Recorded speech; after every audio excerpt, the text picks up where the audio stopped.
पनवेल, नवी मुंबई, रायगड परिसरातील बातम्या पाहण्यासाठी आमच्या मी साक्षीदार या चॅनलला सबस्क्राईब करा. पनवेल शहर पोलिसांचे गस्ती पथक ॲक्शन मोडवर आले आहे. देशात सर्वत्र सुरक्षा व्यवस्था तैनात करण्यात आली आहे.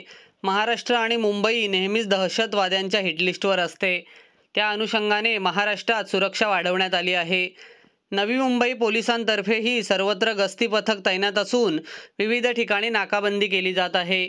त्या अनुषंगाने महाराष्ट्र दिनाच्या दिवशी सायंकाळी 6:30 ते 8:30च्या दरम्यान पनवेल शहर पोलीस ठाण्याच्या हद्दीत गस्ती पथकाने पाहणी केली.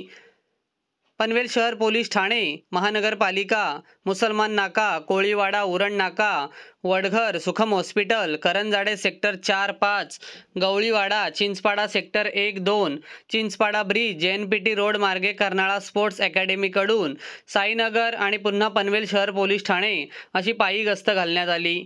वरिष्ठ पोलीस निरीक्षक नितीन ठाकरे यांच्यासह पोलीस निरीक्षक, सहाय्यक पोलीस निरीक्षक, पोलीस उपनिरीक्षक यांच्यासह महिला आणि पुरुष अंमलदार यात सहभागी झाले होते.